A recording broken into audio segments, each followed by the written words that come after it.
Hello les amis, je vous retrouve pour une nouvelle vidéo sur le football et la Ligue des Champions 2025-2026 et je vais vous présenter le match Arsenal contre Sporting Portugal. C'est un match qui a lieu ce mercredi 15 avril 2026 à 21h pour le compte des quarts de finale retour dans cette compétition. Alors Arsenal et le Sporting au match aller, c'est Arsenal qui a gagné un but à 0 dans cette vidéo. On va revenir sur le parcours des deux équipes pour en arriver à ce stade de la compétition. On verra également le classement dans la phase de poule avec les statistiques, tous les résultats des matchs, en enchaînant par le classement des meilleurs marqueurs dans cette Ligue des Champions. On verra aussi les 10 derniers résultats de toutes compétitions confondues, les stades d'Arsenal et du Sporting du Portugal, et on terminera par les compositions d'équipes et tactiques éventuelles, ce qui nous permettra d'avoir une idée et une tendance à cette rencontre. Alors pour ceux qui souhaitent voir ce match à la télé, sachez que vous pouvez le voir sur Canal+ Foot.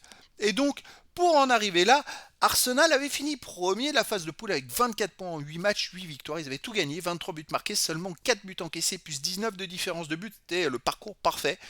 Et le Sporting de Portugal avait fini 7ème avec 16 points en 8 matchs, 5 victoires, 1 nul de défaite, 17 buts marqués, 11 encaissés, plus 6 de différence de but. Un très bon parcours également, qui avait permis aux deux équipes de se qualifier directement pour les huitièmes de finale.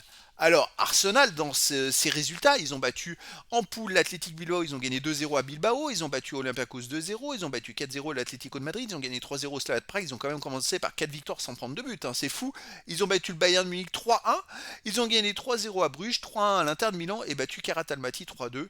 En huitième de finale, ils ont fait un partout au Bayer Leverkusen, puis ils ont battu à domicile le Bayer Leverkusen au retour 2-0, et là ils ont gagné en quart 1-0 à l'extérieur, donc c'est très bien parti dans cette confrontation. Le Sporting Portugal de son côté avait gagné en poule 4-1 contre Karat Almaty, ils ont perdu à Naples 2-1, ils ont battu Marseille 2-1, fait un partout à la Juventus Turin, battu le Club Bruges 3-0, perdu au Bayern Munich 3-1, battu le PSG 2-1, gagné 3-2 à l'Athletic Bilbao. C'est quand même beaucoup de bons résultats. Ensuite, en huitième de finale, ils ont perdu 3-0 au match aller au Bodo Glimt et au match retour, ils ont réussi l'exploit de gagner 5-0. C'est assez fou. Et puis là, ils ont perdu 1-0 contre Arsenal au match aller.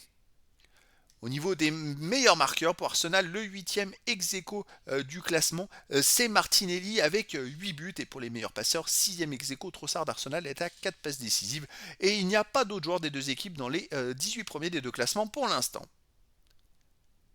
Les 10 derniers résultats, toutes compétitions confondues. Arsenal, 6 victoires, 1 nul, 3 défaites, 15 buts marqués, seulement 5 buts encaissés, plus 10 de différence de but. Oui, seulement 5 buts encaissés, sauf qu'ils ont perdu 3 de leurs 4 derniers matchs au cours desquels, alors moi je pense qu'il y a un peu plus de 5 buts encaissés, il faudra que je vous remette à jour ça, mais les résultats sont pas bons. Ils ont perdu contre Bournemouth 2-1 à la dernière journée de Première Ligue, donc voilà, les résultats sont pas bons en ce moment. Ils avaient perdu en quart de finale de la Cup 2-1 à Southampton. En fait, c'est la défaite en finale de la Cup contre Manchester City 2-0 qui a été vraiment embêtante. Je pense que ça les a beaucoup pénalisés. Alors, ils ont pris plus que 5 buts dans les 7 derniers matchs. Pour moi, il y en a 7 de buts encaissés dans ces 10 derniers matchs. Donc voilà, les résultats ne sont pas au top pour Arsenal en ce moment, donc ils restent sur une défaite à domicile contre Bournemouth en championnat 2-1. Sinon, à domicile, ils ont battu le Bayer Leverkusen 2-0, battu Everton 2-0, ça restait battu Chelsea 1, c'est une équipe qui est quand même très très forte. Le Sporting du Portugal de son côté sur les 10 derniers matchs, 7 victoires, 1 nul, 2 défaites, 26 buts marqués, seulement 6 buts encaissés plus 20 de différence de but. Alors dans les 6 buts encaissés, il y a les 2 défaites, où ils en ont pris 4. 3-0 à Bodo Glimt, 1-0 contre Arsenal. Mais sinon, c'est une équipe quand même hyper solide. Donc une équipe qui est très régulière dans ses résultats. Et d'ailleurs, ils enchaînent quand même de belles perfs. Pour moi, ils ont plus de 6 buts encaissés. Alors, je pense qu'il y a un petit peu un bug, mais bon, c'est pas grave. Les résultats sont là.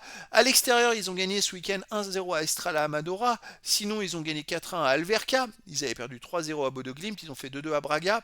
Et ils ont aussi gagné 3-0 à Moreirense. Bon, les résultats sont quand même présents. Est-ce qu'ils sont capables de faire un résultat Arsenal? Moi, j'ai du mal à y croire. Je verrais bien plus une victoire d'Arsenal 2-1, mais après, dans le foot, tout est possible. Au niveau des compositions d'équipe et tactique pour Arsenal, on aurait du 4-3 Gardien Raya, défense White, Saliba, Gabriel, Calafiori, milieu de terrain Odegaard ou Havertz, Zubimendi, Rice, attaquant Madueke, Gyökeres et Trossard ou Martinelli. Et pour le Sporting du Portugal, on aurait du 4-2-3 Gardien Silva, défense Fresneda, Diomande, Niasio, Arroyo, milieu de terrain défensif Joao Simoes et Jumland, mi-offensif ailier Catamo, Trincao, Pedro Goncalves, attaquant Suarez. Donc voilà, le décor est planté entre ces deux équipes et donc je vous donne rendez-vous ce mercredi 15 avril 2026 à 21h pour le match de football, le quart de finale retour de la Ligue des Champions 2025-2026. Arsenal reçoit le Sporting Portugal. Voilà les amis, je vous dis à très bientôt pour une nouvelle vidéo.